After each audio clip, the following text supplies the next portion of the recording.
गर्भपात यानी अबॉर्शन से जुड़े नियमों में सुप्रीम कोर्ट ने बड़ा बदलाव किया। यह बदलाव बड़ा ही नहीं, ऐतिहासिक भी है, क्योंकि सुप्रीम कोर्ट ने अविवाहित महिलाओं को गर्भपात की वो अनुमति दे दी है जो उन्हें पहले हासिल नहीं थी। इतना ही नहीं, वो विवाहित महिलाएं जो अपनी इच्छा से गर्भवती नहीं हुई हैं, पति की जोर जबरदस्ती के चलते गर्भवती हुई हैं, उन्हें भी सुप्रीम कोर्ट ने अतिरिक्त अधिकार दिए हैं गर्भपात के। इसकी बात विस्तार से करेंगे लीगल विद सहगल के इस वीडियो में। वीडियो में आगे बढ़ने से पहले आपको थोड़ा सा बैकग्राउंड बता देता हूं इस मामले का कि आखिर ये मामला सुप्रीम कोर्ट तक पहुंचा कैसे।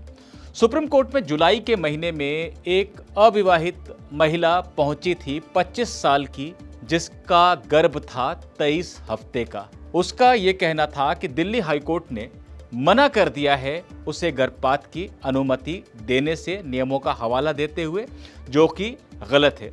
सुप्रीम कोर्ट ने भी माना था कि जो नियम विवाहित महिलाओं के लिए हैं, उन्हें अविवाहित महिलाओं पर लागू न करना, या ऐसा कहें कि उनकी इच्छा के विरुद्ध उन्हें मजबूर करना, कानूनी रूप से बाध्य करना कि उन्हें बच्चे को जन्म देना ही पड़ेगा, ये गलत है, ये समानता के अधिकार के खिलाफ है। और सुप्रीम कोर्ट ने इस तरह से ये सुनवाई शुरू की।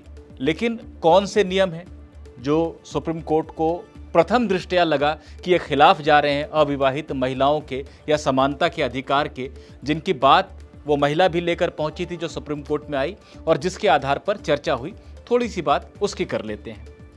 दरअसल भारत में गर्भपात यानी एबॉर्शन पर जो नियम लागू होते हैं वो है medical termination of pregnancy rules, और इन रूल्स के जो नियम है उनमें है 3B, जहां पर यह कहा गया है कि 20 से 24 हफ्ते का गर्भ कौन लोग गिरा सकते हैं। पर उससे भी पहले ये 20 हफ्ते की मियाद कहां से आई कि मैंने कहा आपसे कि 20 से 24 हफ्ते का गर्भ कौन लोग गिरा सकते हैं, उसको लेकर कुछ नियम है।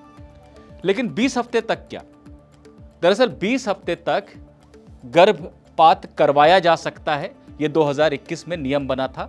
उससे पहले ये 12 हफ्ते की मियाद थी, यानी 3 महीने का जब गर्भ होता था उससे पहले अनुमति होती थी गर्भपात कराने की। अगर किसी भी वजह से आपको ये लगता है कि ये बच्चा मुझे नहीं चाहिए, तो 2021 में इसका विस्तार किया गया था, इसे 20 हफ्ता कर दिया गया था। लेकिन 20 हफ्ते तक तो सबको अनुमति है, उसके आगे यानी बच्चा गर्भ में बड़ा भी हो रहा है तो medical termination of pregnancy rules इसलिए हैं क्योंकि वो स्वास्थ्य को खतरा पैदा भी कर सकता है अगर इस तरह का विकसित बच्चे का गर्भपात कराया गया, पहली बात। और दूसरी बात ये कि भारत के कानूनों में एक बच्चा जो गर्भ में पल रहा है उसको भी कुछ अधिकार दिए गए हैं। यानी अगर आप 20 से 24 हफ्ते के गर्भ को गिरा रहे हैं तो एक तरह से ये हत्या के जैसा भी देखा जा सकता है इसको, और इसलिए कुछ विशेष नियम बनाए गए हैं। अब बात करते हैं उन नियमों की। ये हैं medical termination of pregnancy rules के नियम 3B के तहत आने वाले उपनियम। यहाँ पर क्या कहा गया है? यहाँ पर यह कहा गया है कि बहुत विशेष परिस्थितियों में ही 20 हफ्ते से ऊपर का गर्भ गिराने की अनुमति मिल सकती है, तब तक जब तक कि वो 24 हफ्ते का होता है। यानी 24 हफ्ते के बाद गर्भ नहीं गिराया जा सकता है। वो बहुत एक्सट्रीम कंडीशंस होती हैं जहाँ पर कि इसकी अनुमति मिलती है। लेकिन 20 से 24 हफ्ते के लिए भी बहुत सारी रेस्ट्रिक्शंस हैं, बहुत सारी पाबंदियां हैं। तो कौन लोग थे अब तक जिन्हें ये अनुमति थी? पहली बात, अगर महिला गर्भवती है लेकिन वो बलात्कार की वजह से, रेप की वजह से गर्भवती है, या उसके किसी निकट संबंधी ने उसे गर्भवती कर दिया है उसकी इच्छा के विरुद्ध, जिस बच्चे को दुनिया में लाना वो नैतिक रूप से गलत समझती है, वो उसकी अंतरात्मा पर बोझ के जैसा है, तो रेप की शिकार महिला या निकट संबंधी से जो गर्भवती हुई है महिला, उसको ये अनुमति दी गई है नियम 3B के तहत।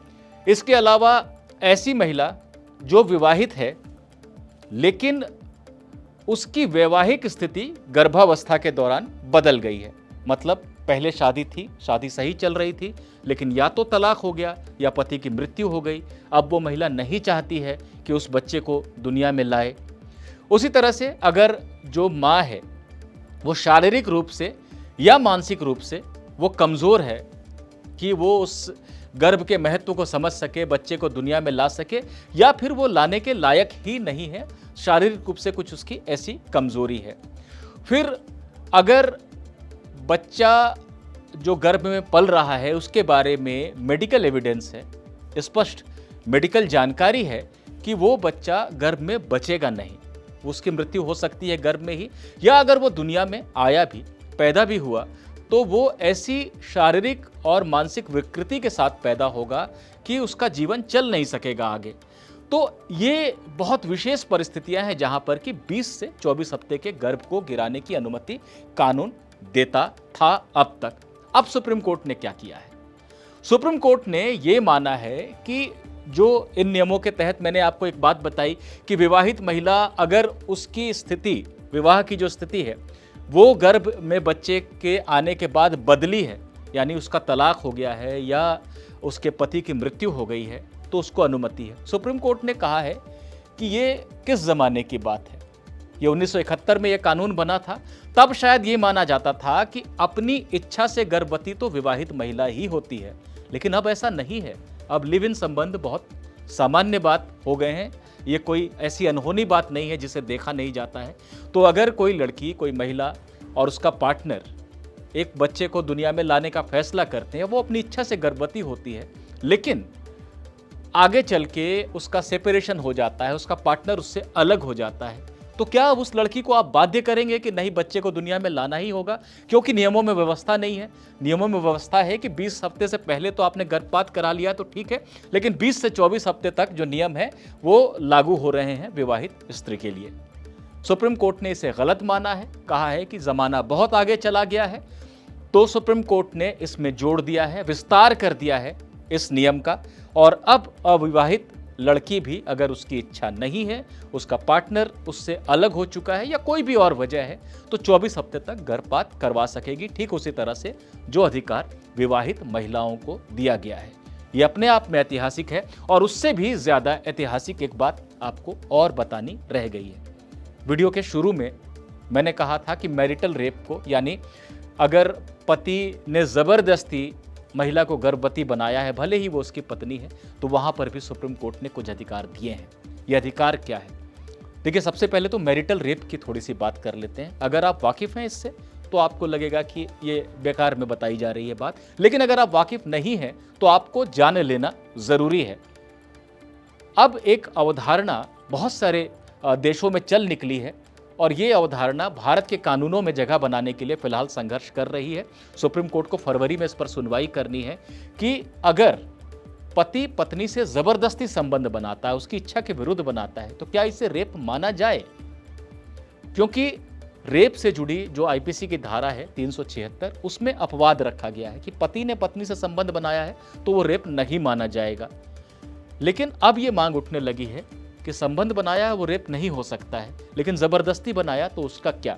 बहरहाल ये मसला सुप्रीम कोर्ट में पेंडिंग है, क्योंकि दिल्ली हाई कोर्ट कोई डिसीजन दे नहीं पाया था। 2 जजों की अलग अलग राय थी और मामला सुप्रीम कोर्ट आ गया था। सुप्रीम कोर्ट ने केंद्र को नोटिस किया है और फरवरी में इसकी सुनवाई करेगा। लेकिन मैरिटल रेप आखिरकार एक दर्जा, एक मान्यता पा गया आज के फैसले में। कहां, कैसे? दरअसल इस फैसले में सुप्रीम कोर्ट ने यह भी कहा है कि अविवाहित महिला अगर उसका पार्टनर छोड़ गया है उसे और वो बच्चे को दुनिया में नहीं लाना चाहती है, तो वो गर्भपात करा सकती है 20 से 24 हफ्ते के बीच में।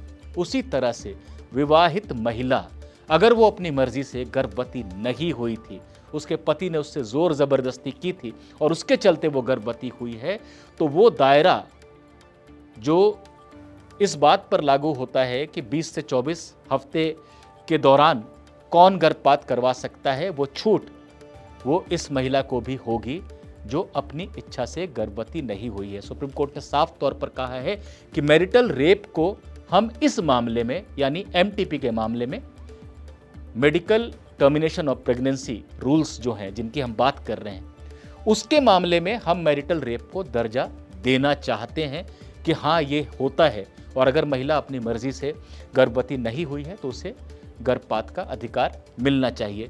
तो 2 बातें सुप्रीम कोर्ट ने आज कही हैं जो बड़ी हैं, जो ऐतिहासिक हैं। पहला ये कि अविवाहित महिलाओं का अधिकार बढ़ा दिया है, 24 हफ्ते तक गर्भपात करवाने का अधिकार उनको भी दे दिया है।